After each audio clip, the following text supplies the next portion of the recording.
কেনেধৰণে জড়িত হৈছোঁ মানে ইয়াত ৰাইজে মানে ইয়াত যিহেতু শিক্ষকৰ অভাৱ আৰু যিহেতু ল'ৰা ছোৱালী বহুত, সেইবাবে ৰাইজে মোক সেৱামূলকভাৱে ইয়াত মানে জড়িত হ'বলৈ দিছে আৰু শিক্ষকৰ অভাৱ কাৰণে আৰু মই ৰাইজৰ সুবিধাৰ কাৰণে মই বহুত দিনৰ পৰা পঢ়াই আছোঁ। সেইকাৰণে আৰু শিক্ষক লাগে আৰু 2-3জনমান। ইয়াত বৰ্তমান শিক্ষক কেইজন? শিক্ষক বৰ্তমান 2জন বুলি ক'ব পাৰি। এজন আছে কিন্তু এজন মানে ক্ষতি বহুত কৰে, মানে নাহে সেইজন মানে। সেইকাৰণে আৰু তেওঁৰ নামটো হৈছে বদ্যুচ। এতিয়া বৰ্তমান এজনে পঢ়াই আছে নেকি? এতিয়া বৰ্তমান ক'বলৈ গ'লে এনে চৰকাৰীভাৱে এজন হেড ছাৰজনে আছে আৰু যিজন আছে এজন মানে মাজে মাজে ক্ষতি কৰে যে, সেইকাৰণে অলপ অসুবিধা হয় আৰু পাঠদান কৰাত। ষ্টুডেণ্ট কিমান? ষ্টুডেণ্ট মুঠ 120জনমান আছে। এজন শিক্ষকে পঢ়াই আছে।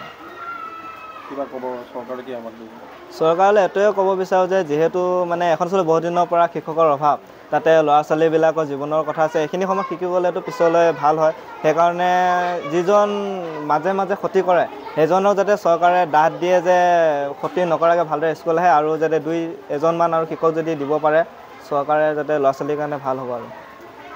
এতিয়া আমি ছাত্ৰবিলাক কি কৰিম কওকচোন? আৰু এজন মাষ্টৰ নাহেই স্কুললৈ। আজি 12 তাৰিখৰ পৰা কিমান তাৰিখলৈকে আজি স্কুললৈ মাষ্টৰ অহা নাই, আমি কি কৰিম? আমাক কিবা এটা নিশ্চয় উপায় দিব লাগিব।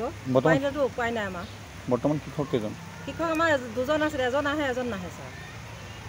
এতিয়া এজন শিক্ষকে কি কৰিব? এতিয়া উপায় নাইকিয়া তেখেতে। আজি পৰীক্ষা কৰিব পৰা নাই নেকি আন্দাজত, মই এতিয়াও গম গতি লোৱা নাই। এতিয়া উপায় নাইকিয়া, কি কৰিম এতিয়া কওক? আপোনালোকে কিবা এটা আমাক উপায় দিয়ক। উপায় যদি নিদিয়ে আমি মহিলা কমিটি জাগৰণ হ'বলৈ আমি প্ৰতিনিধি হৈ আছোঁ ছাৰ। এনেই শিক্ষামন্ত্ৰীলৈ কিবা বা মুখ্যমন্ত্ৰীলৈ শিক্ষামন্ত্ৰীলৈ 2-এবাৰ কৈছিলে ফোন, শিক্ষামন্ত্ৰীয়েও আমাক ইমানটো হেৰি দিয়া নাই, এতিয়া কৰা নাই ছাৰ। আজি কিমান বছৰ হৈছে আমাৰ স্কুলৰ মাষ্টৰ এৰি থৈ যোৱাৰ পাছতে নাই আজিলৈকে মাষ্টৰ নাই। এজন মাষ্টৰে আমাক চলাব পৰা নাই। দিনে আমাৰ মাষ্টৰ আহি থাকে, দিনে আমাৰ মাষ্টৰ কৰি থাকে। বিদ্যালয়খনৰ নামটো কি ক'লে? বিদ্যালয়খনৰ নামটো মাটিখোলা লুটুমাৰী বিদ্যালয়। লুটিমাৰী মাটিখোলা LP স্কুলত এজন শিক্ষক আছে আৰু 2জন শিক্ষকৰ প্ৰয়োজন হৈ আছে। আমাৰ ইমান 117টা ল'ৰা ছোৱালী এজন শিক্ষকে চম্ভালিব নোৱাৰে, আৰু 2জন শিক্ষক দিলে আমাৰ পোৱালিখিনি পঢ়াব পাৰোঁ, সুবিধা হ'ব। শিক্ষকখন আকৌ অফিচে লৈ গ'ল, কিবা হৈছিলে সেইকাৰণে লৈ গ'ল আকৌ অফিচে। এতিয়া চৰকাৰে খালি শিক্ষক 2জন দিব লাগে। এতিয়া আমাৰ পোৱালিকেইটা পঢ়িব লাগে। এতিয়া শিক্ষকৰ কাৰণে আমাৰ পোৱালিসোপা নষ্ট হৈ যাব। আমাৰ বৰ্তমান শিক্ষক এজন আছে, মানে ছাত্ৰ ছাত্ৰী 114জন আছে। আপোনাৰ আমাৰ বিৰাট কষ্ট হৈ আছে মানে। এতিয়া শিক্ষামন্ত্ৰীক অনুৰোধ কৰি কৈছোঁ আমাৰ শিক্ষক আৰু 2জন পাব লাগে। এতিয়া আমাৰ স্কুলৰ বিৰাট সমস্যা চলি আছে, মানে এজনে পাঠদান কৰিব নোৱাৰে। আমি শিক্ষামন্ত্ৰীক অনুৰোধ কৰি কৈছোঁ আমাৰ শিক্ষক আৰু 2জন দিয়ক মানে।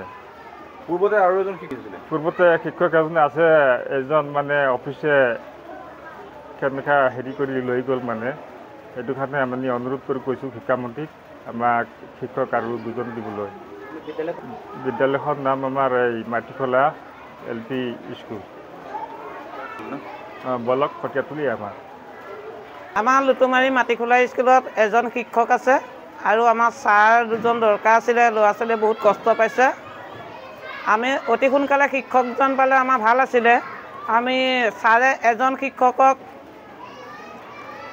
এজন মাষ্টৰে মানে ছাত্ৰক হেৰি কৰিব নোৱাৰে, গোটেই ক্লাছটো কৰিব নোৱাৰে।